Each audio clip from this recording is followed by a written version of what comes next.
I wonder if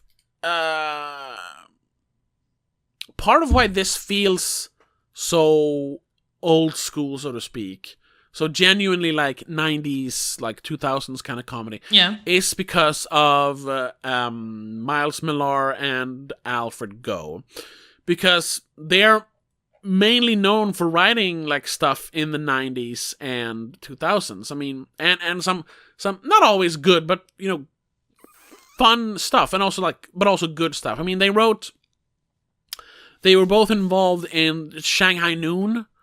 It feels weird to like use that as a reference. Like that's why they're good. That's why they're good screenwriters.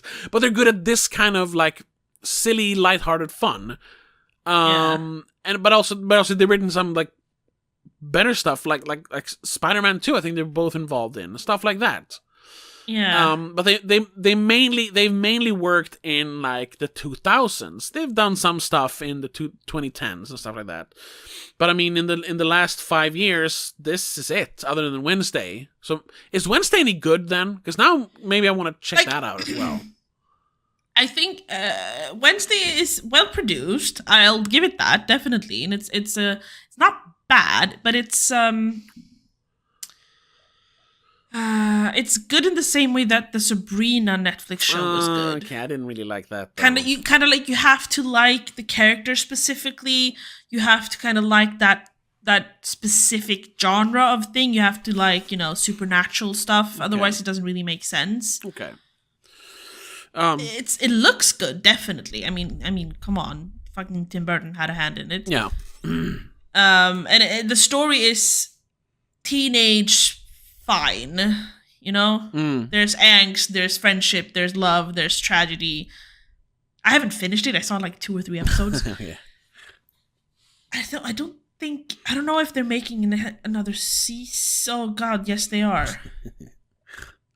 Well, it was popular, so it's one of those that shouldn't have too many seasons, though. Probably much like Sabrina only had, I think, 3 or 4, and they weren't too long. Like 3 volumes or something like that. Yeah.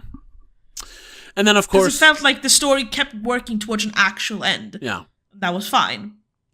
And it's, I'd say, give it a shot. Like, watch an episode or 2 just to see like the value of it and like the look of it. Yeah. You might enjoy it a little bit, but I don't think it's one of those that you're going to rewatch over and over and binge watch or something. Probably not, yeah. No.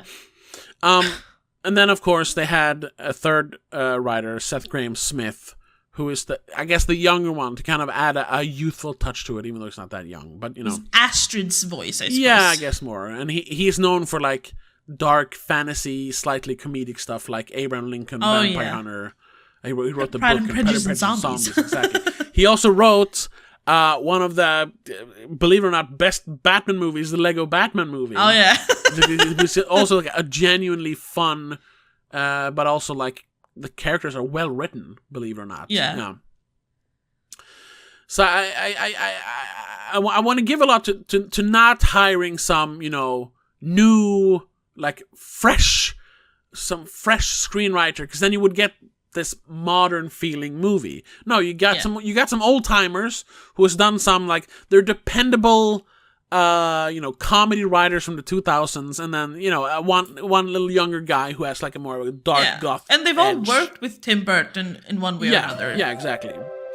So they know each other, they know his vibes. Yeah, and I think that it was a recipe for success to kind of keep it